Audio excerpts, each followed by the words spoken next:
Mulheres contra a opressão. O maior movimento de resistência ao projeto autoritário mostra que apoiar Bolsonaro é votar a favor das forças que empobrecem o país e violentam os mais frágeis. Analistas do bolsonarismo acreditam que, para seus eleitores, ele é um grito contra o que não funciona e contra o desamparo, ou mesmo contra a precariedade das respostas da democracia para os problemas concretos da vida cotidiana. A candidatura de Jair Bolsonaro também representaria o voto do antipetismo, esse sentimento que ganhou força a partir de 2013 e, em 2015, virou ódio. Ao se posicionarem contra o que o candidato de extrema-direita representa, o movimento Mulheres Unidas contra Bolsonaro, que abriga quase 3 milhões de brasileiras em sua página no Facebook, denuncia justamente a impossibilidade do voto em Bolsonaro como um voto antissistema. O que essas mulheres apontam é que não há nada mais a favor do sistema do que Bolsonaro. Votar nele é votar no que nunca prestou no Brasil, mas sempre existiu. Ou na volta dos que nunca partiram. É possível votar em Bolsonaro. Pode ser considerado por muitos imoral ou mesmo antiético, já que ele defende abertamente a violência contra os grupos mais frágeis, como mulheres, negros, gays, camponeses e indígenas. E incita a violência num dos países mais violentos do mundo. Mas, se você pensa como ele, faz todo o sentido votar naquele que representa o seu pensamento. É isso, afinal, a democracia. Por mais que para alguns seja difícil aceitar, Bolsonaro e seu autoritarismo são também um produto das contradições da democracia. Bolsonaro é um fenômeno da democracia, não fora dela. Só não é possível votar em Bolsonaro afirmando que está votando para mudar ou votando como protesto contra tudo que está aí. Aí não. Essa afirmação desaba logo no primeiro olhar. Votar em Bolsonaro é justamente votar a favor de tudo que sempre esteve aí. Ou que sempre esteve aí por mais tempo do que qualquer outra coisa. 1. Bolsonaro e os novos coronelismos rurais e urbanos. Não é uma coincidência que as velhas, e também as novas, oligarquias rurais, ligadas à violência no campo, têm em Bolsonaro seu candidato estampado nas caminhonetes. As forças que Bolsonaro representa atravessam a história brasileira. Às vezes com mais, às vezes com menos poder político. São essas forças que tornaram o Brasil um dos países mais desiguais e mais violentos do mundo. Bolsonaro não dialoga apenas com a ditadura civil-militar que governou o país pela força de 1964 a 1985. Ele dialoga antes com figuras e forças muito mais antigas e fundadoras do Brasil. Bolsonaro dialoga com o coronelismo que marcou o Brasil rural e que, de muitas formas, permanece até hoje. Mas atualizado, já que nada atravessa as épocas sem adquirir novas nuances e agregar novos protagonistas. Como fenômeno, Bolsonaro faz uma síntese entre a parcela golpista do militarismo profissional, representada pelo seu vice, o general reformado Hamilton Mourão, e o coronelismo político de um Brasil rural que usa o agronegócio como roupagem de modernização, mas que mantém as mesmas práticas violentas no campo. Para estes, o Brasil será sempre uma grande fazenda e a luta será sempre para privatizar o que ainda há de terras públicas e coletivas no país. Essas duas forças se conectaram durante vários momentos da história brasileira. Como hoje. Em regiões como o norte e o centro-oeste do Brasil, este coronelismo não representa as velhas oligarquias rurais do século XIX e primeira metade do século XX. Mas novas oligarquias que se constituíram na segunda metade do século passado, tanto durante o processo de expulsão e massacre dos indígenas, para liberar suas terras ancestrais para projetos da ditadura, quanto na grilagem, roubo de terras públicas, de vastas porções de floresta, um processo que segue em curso até hoje e ganhou novo fôlego nos últimos anos. Parte da grilagem promovida já no século XXI foi legalizada no governo Temer, que tem na bancada ruralista sua principal fiadora. Mas, se garantiram e garantem o governo, estes coronéis e seus representantes no Congresso nunca cogitaram votar no candidato do MDB ou do PSDB, mesmo que este seja o partido com que marcam seu poder local ou regional. São eleitores de Bolsonaro desde que ele despontou como candidato. Agregada aos novos e velhos coronéis, aparece a parcela urbana e mais barulhenta do Brasil evangélico, que usa as palavras com muita competência. A começar pela própria denominação religiosa. Ao transformarem o que é uma brutal disputa de poder em uma guerra do bem contra o mal, parte das lideranças encobre com o discurso religioso aquilo que é político. As críticas a essas lideranças evangélicas são lidas como uma crítica aos evangélicos como grupo religioso, colaborando para discriminar setores da população que já são historicamente discriminados. É deste truque que alguns líderes abusam. Chamar sua bancada no Congresso de bancada da Bíblia só os ajuda nessa transmutação da política em religião. Os evangélicos são um grupo muito heterogêneo e com posicionamentos morais que variam, às vezes radicalmente, nas diferentes igrejas, o que tornaria imprecisa qualquer unidade. Mas o mais importante é que a crítica não é à religião nem a seus fiéis, muito menos se refere a nenhuma suposta versão de guerra santa. Ao contrário, é uma crítica aos estelionatários que usam a religião para o enriquecimento privado e para a conquista de poder político com fins de enriquecimento privado. A maioria destes estelionatários da fé, que também podem ser chamados de coronéis da fé, está alinhada a Bolsonaro. São ao mesmo tempo novos e velhos.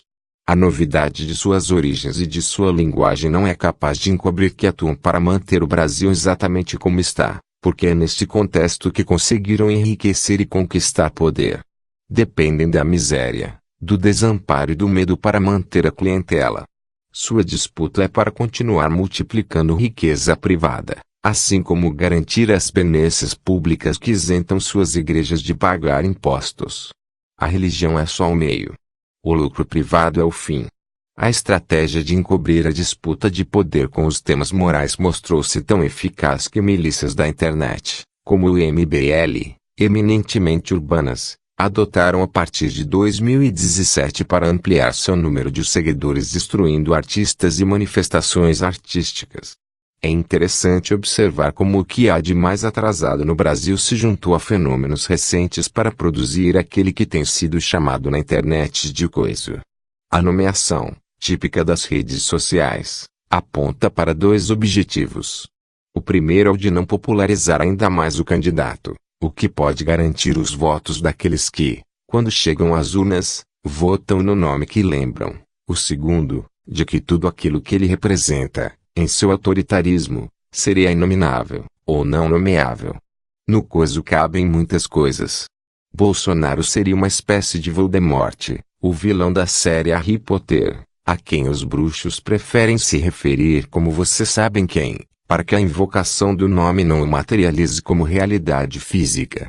O fato de Jair Bolsonaro liderar as intenções de voto, 28%, segundo a última pesquisa do Datafolha, mostra a força com que o que há mais arcaico e sombrio no Brasil emergiu para a luz.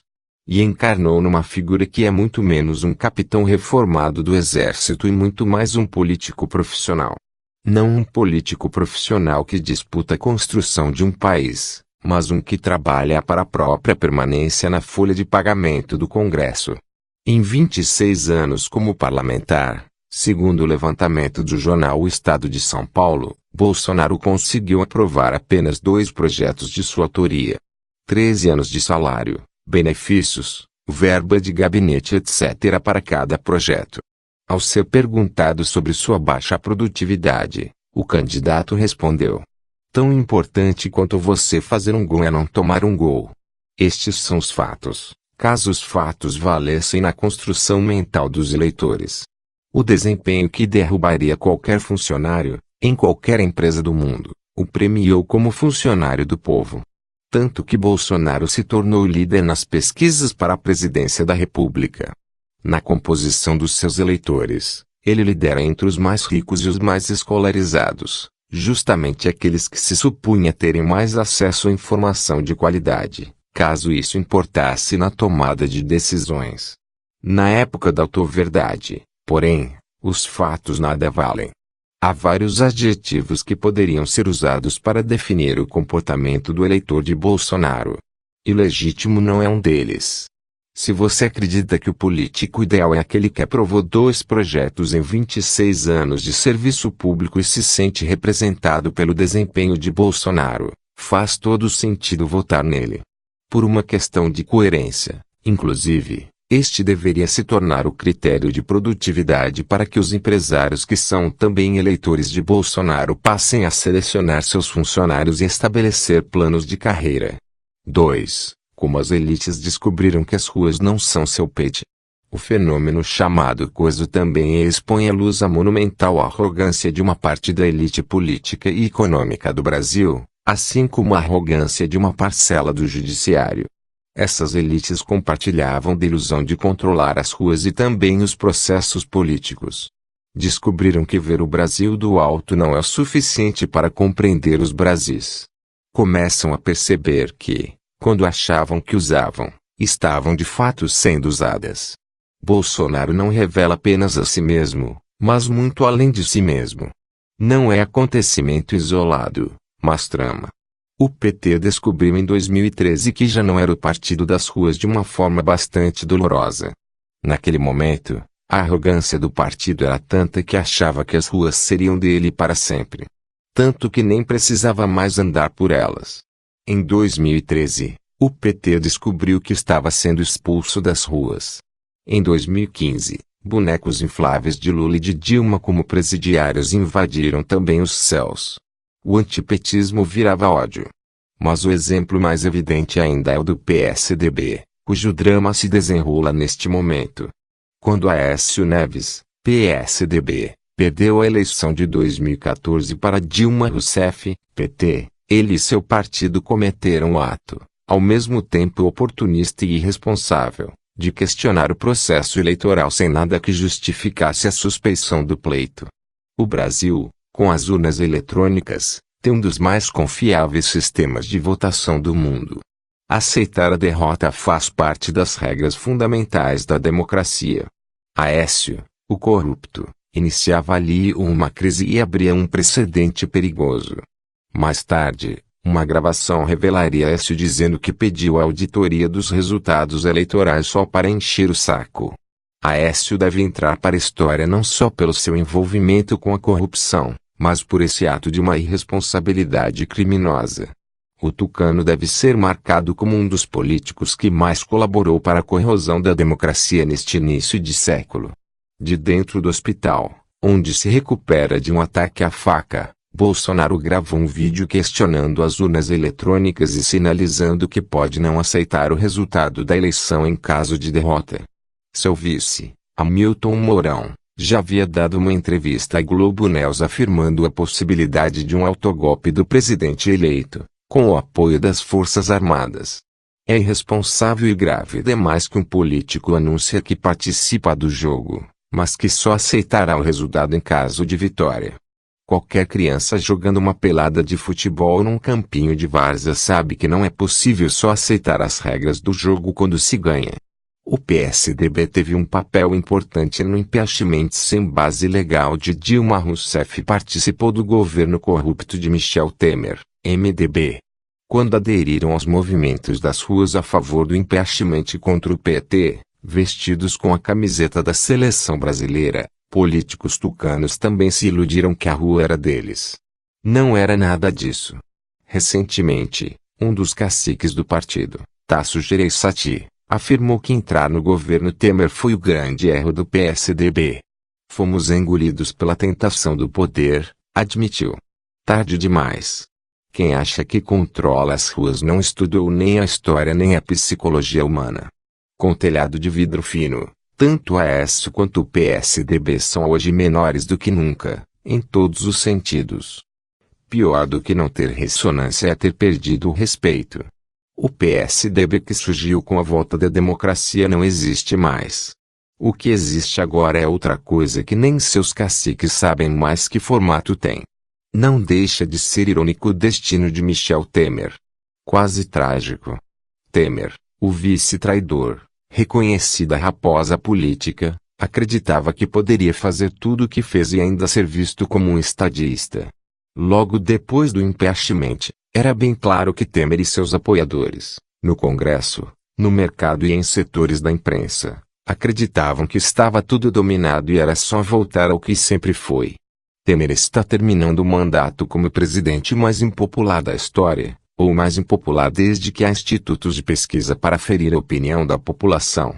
O desespero dos liberais e neoliberais também sinaliza o quanto de ilusão aqueles que representam o mercado alimentam sobre si mesmos. Parte das elites econômicas, tendo como exemplo mais evidente a poderosa Federação das Indústrias do Estado de São Paulo, Fiesp, que atuou de forma explícita e decisiva para o impeachment da presidente eleita, assim como vários porta-vozes do que se chama mercado, acreditavam que tudo andaria conforme sua receita de bolo.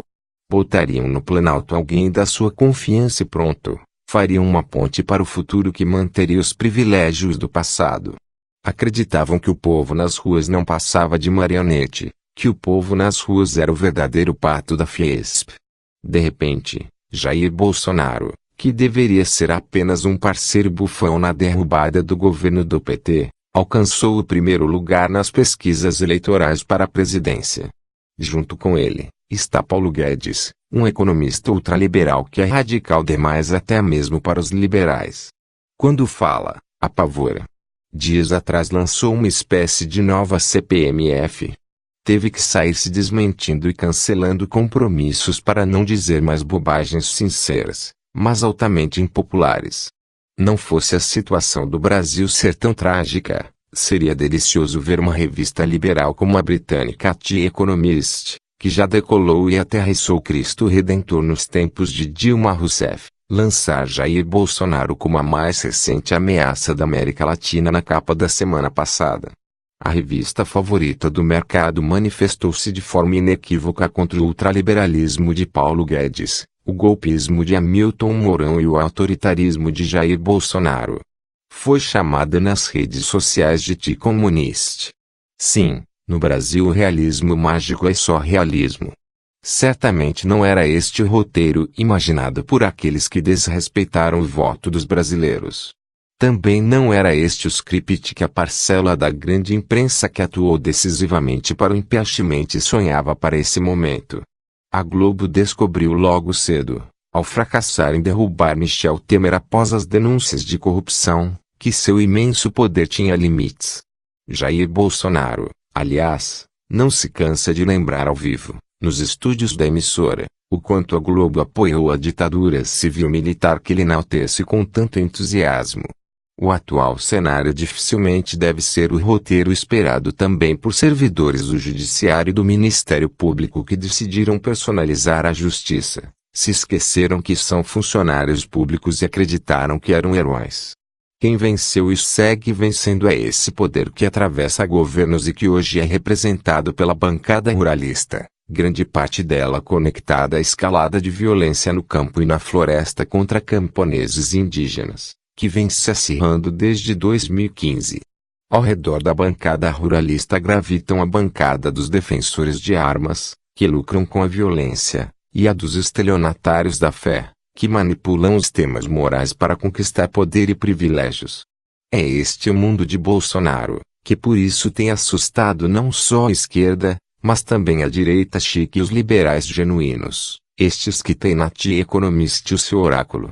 É a parcela atrasada e violenta do Brasil rural, associada ao que há de mais podre nos fenômenos urbanos, que disputa a presidência do país com chances de ganhar. Bolsonaro representa o homem branco ultraconservador, mas bruto e sem lustro, que os ilustrados de direita e de esquerda não querem na sua sala de jantar. Com possibilidades cada vez maiores de chegar ao segundo turno, o ex-prefeito de São Paulo Fernando Haddad, PT, o candidato de Lula, torna o cenário ainda mais complexo. A tal da opção de centro, que tantos encheram a boca para falar, há 2 semanas da eleição ainda não mobilizou os eleitores. De dentro da prisão, onde foi colocado por um processo rápido demais, com provas frágeis demais e juízes falastrões demais, Lula segue influenciando os destinos do país. Mesmo tendo sido impedido pelo judiciário de ser candidato, ele ainda é um dos principais protagonistas da eleição. Como nada é simples, Haddad e o PT têm costurado apoio entre aliados que os traíram na batalha do impeachment, têm costurado apoio inclusive entre políticos que participam do governo Temer. Aliados que se tornaram golpistas são aliados de novo sem deixarem de ser golpistas. No Brasil, a real política é mágica. Mas, quando o eleitor não vota conforme o esperado, ele é chamado de ignorante. 3. O movimento das mulheres contra Bolsonaro é o mais importante desta eleição. As mulheres são mais da metade da população no Brasil, mas ainda têm pouca representatividade na política formal. Uma de suas representantes mais interessantes e promissoras, Marielle Franco, PSOL, vereadora do Rio, foi executada a tiros num crime ainda não desvendado e impune, apesar de já terem se passado mais de 6 meses. Seu protagonismo político incomodou muitos que estavam acostumados a falar sozinhos e, de repente, viram seus interesses serem atingidos por uma mulher. E não por qualquer mulher. Criada no complexo de favelas da Maré, Marielle era negra, lésbica e pobre.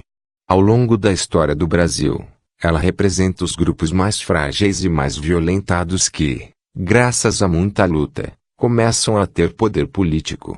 Foi então exterminada a balas de alto calibre, por uma arma de uso restrito, num percurso de câmeras desligadas.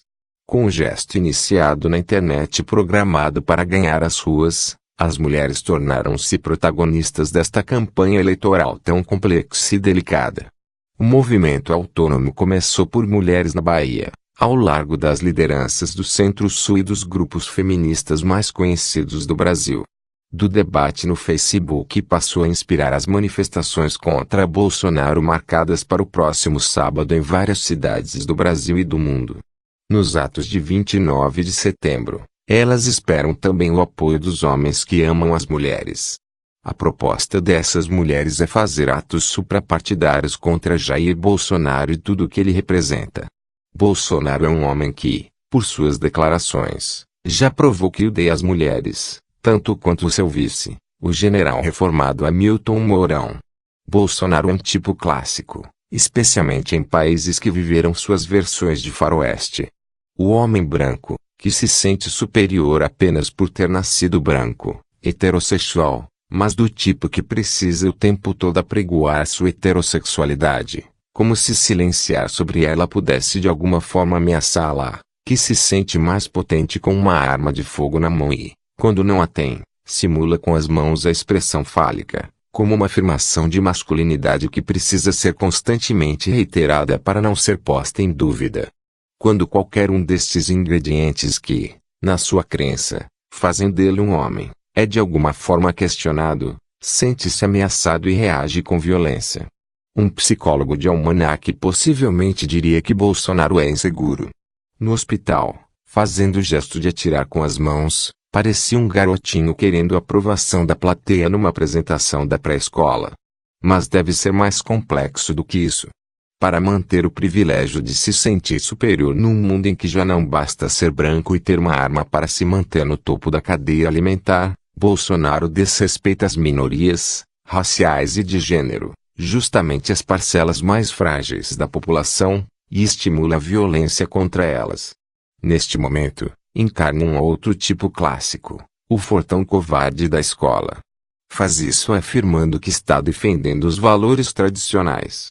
Mas o que chama de valores tradicionais são apenas os seus privilégios. É interessante observar que Michel Temer, ao assumir o poder, promoveu um retrato amarelado com seu ministério de homens brancos, a maioria deles mais velhos. Pairando sobre essa imagem, especialmente no primeiro ano de governo, estava a figura de sua mulher, 43 anos mais jovem. Marcela Temer, a esposa bela, recatada e do lar, como definiu a revista Veja. Essa conformação simbólica de poder remetia à República Velha, como foi dito, mas muito mais a um folhetim de Nelson Rodrigues. Enquanto foi possível, alguns jornalistas, também homens e brancos, a maioria mais velhos, fizeram comentários encantados, alguns deles bastante constrangedores, sobre a beleza da mulher do presidente. Por algum tempo, antes de seu governo ruir por corrupção e incompetência, Temer ganhou o atributo de uma potência viril aplicada à política, por estar casado com uma mulher bonita e jovem. Jair Bolsonaro leva o machismo e o patriarcado a outro patamar. As mulheres não são objetos, mas um inimigo. Em 2014, na Câmara dos Deputados, disse que não estupraria a colega Maria do Rosário, PT. Você não merece ser estuprada, é muito feia. Depois, repetiu ao jornal Zero Hora. Ela não merece ser estuprada. Porque ela é muito ruim, ela é muito feia, não faz meu gênero, jamais estupraria. O comentário, dito e repetido, o tornou réu por apologia ao estupro no Supremo Tribunal Federal. Sobre a licença maternidade, conquista histórica das mulheres, e também dos homens, o parlamentar que aprovou 2 projetos de lei em 26 anos de trabalho maravilhosamente remunerado, afirmou em 2015. Mulheres devem ganhar um salário menor porque engravidam. Quando ela voltar da licença maternidade, vai ter 1 mês de férias, ou seja, trabalhou 5 meses em um ano. Em 2011, ele afirmou: sou preconceituoso com muito orgulho. Embora os juízes brancos do Supremo Tribunal Federal não reconheçam, o que Bolsonaro chama de preconceito é seguidamente racismo. Ao responder a uma pergunta da cantora Preta Gil, ele disse que seus filhos jamais namorariam uma mulher negra ou se tornariam gays. Eu não corro esse risco. Meus filhos foram muito bem educados e não viveram em ambientes como lamentavelmente é o teu. Em 2017, ao fazer uma palestra no Clube Hebraica, no Rio de Janeiro, o parlamentar contou que fez uma visita a um quilombo. O afrodescendente mais leve lá pesava 7 arrobas. Não fazem nada, eu acho que nem pra procriador servem mais. O preconceito que tanto orgulha Bolsonaro é largamente aplicado contra os homossexuais, num país com alto índice de assassinatos por homofobia. Entre as várias declarações contra gays, Bolsonaro chegou a dizer numa entrevista: seria incapaz de amar um filho homossexual. Prefiro que meu filho morra num acidente de carro do que apareça com um bigodudo por aí. É importante compreender por que, mesmo com essas declarações, existem mulheres que votam em Bolsonaro. Há quem acredite que seria o mesmo tipo de atração pelo perigo e pela violência que faz com que algumas mulheres se apaixonem por criminosos famosos ou mesmo não famosos. Os presídios estão cheios de romances como estes. Algumas eleitoras de Bolsonaro já justificaram o voto afirmando que este é só o jeitão dele, que na verdade ele seria um defensor das mulheres. Uma delas me disse que reconhece que ele é meio burrão, mas ainda assim acha que ele vai botar ordem na casa. Neste caso, o machismo importaria menos que a crença de que Bolsonaro vai deixá-la segura. Ao escutar bolsonaristas, outras hipóteses surgiram. Para algumas, não é um voto no macho alfa, como eu supunha no princípio, mas o voto em um caçula meio bobão, mas carismático, por quem sentem um tipo de amor permissivo. Seria importante fazer uma pesquisa qualitativa e quantitativa formal com as eleitoras de Bolsonaro e Mourão, para compreender o que pode levar mulheres a votar em homens que as desrespeitam. O vice de Bolsonaro é sua alma gêmea. Bolsonaro e Mourão, ambos adoradores de armas, coincidem tanto na ideologia quanto na eloquência de seus discursos. Em agosto, durante um evento no sul do país, Mourão afirmou que o Brasil herdou a indolência dos indígenas e a malandragem dos africanos. Estava teorizando sobre as raízes do subdesenvolvimento do Brasil e da América Latina com a competência habitual. Em 17 de setembro, o general reformado atacou as mulheres ao relacionar a violência nas áreas mais carentes ao fato de as famílias serem chefiadas por mães e avós, sem pais e avós. A criação dos filhos por mulheres sozinhas, na opinião do general, resultaria numa fábrica de elementos desajustados e que tendem a ingressar em narcoquadrilhas que afetam o nosso país. Ao fazer essa afirmação, o vice de Bolsonaro atingiu violentamente as mulheres mais pobres, a maioria delas negras, que são chefes de família e criam seus filhos sozinhas com enorme esforço. Mas não apenas elas. A afirmação provocou um apoio surpreendente ao movimento das mulheres contra Bolsonaro. A apresentadora de TV Rachel Sheherazade, uma das porta-vozes na imprensa da direita mais truculenta do Brasil, publicou em sua conta no Twitter: "Sou mulher. Crio 2 filhos sozinha. Fui criada por minha mãe e minha avó. Não somos criminosas. Somos heroínas." E acrescentou uma das hashtags do movimento. Número ele não. As mulheres são o segmento da população que mais rejeita Jair Bolsonaro. Mas, após ele ter levado uma facada durante um ato de campanha, Bolsonaro cresceu. Apesar de ter evoluído no extrato, cresceu 7 pontos no último mês. O apoio no segmento feminino é mais localizado entre as que têm maior renda familiar, chega a 32% entre as que reúnem mais de 5 salários mínimos, contra apenas 14% entre as mais pobres, analisam Mauro Paulino e Alessandro Giannoni, na Folha de São Paulo. O primeiro extrato corresponde a apenas 6% do eleitorado e o segundo alcança 28%. Em entrevista ao El País, o estatístico Paulo Guimarães afirmou: "As mulheres não votam no Bolsonaro, mas as mulheres pobres tendem a decidir o voto mais tarde. O país é absurdamente machista. O marido vai dizer em quem elas devem votar, principalmente nas classes mais baixas, das mulheres mais agredidas. O voto da mulher tem convergido para o voto do homem, historicamente. Será que ainda é assim?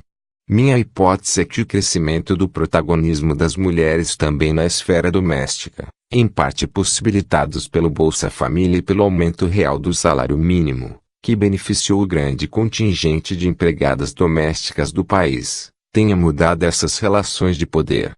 Não totalmente, mas esta é uma força emergente. Como repórter que escuta a gente há 30 anos, nunca escutei tantas mulheres discordarem de seus maridos, nas entrevistas que faço com famílias, como hoje. Inclusive no voto. É uma enormidade o significado de que a principal resistência à candidatura de Bolsonaro e a tudo o que essa candidatura representa venha justamente das mulheres. Elas, que são alijadas da política formal, quando não mortas, tornaram-se a principal força política de oposição a um projeto explicitamente autoritário. E fazem política justamente no território que até então era dominado pelos apoiadores de Bolsonaro. As redes sociais. Exatamente por isso, as administradoras da página do movimento foram hackeadas, ameaçadas e tiveram seus dados expostos, na covardia habitual dos que não confiam nos seus argumentos, só dispõem da força bruta. Se o movimento é suprapartidário e abarca as mulheres de todas as cores e origens, é importante sublinhar que esse movimento é também racial e de classe. Como já foi dito, Bolsonaro encontra seus eleitores, segundo as pesquisas, entre os homens mais ricos e os mais escolarizados. E tem sua maior rejeição entre as mulheres e entre os mais pobres. Como as estatísticas mostram, a maioria das mulheres mais pobres do país é negra. O voto das mulheres negras pode determinar o destino de Bolsonaro. Este não é definitivamente um dado qualquer no Brasil. Há grande poder e significado nessa constatação. É bastante simbólico que seja esta força que toda a repressão dos últimos anos do país, todos os direitos a menos, não conseguiu parar.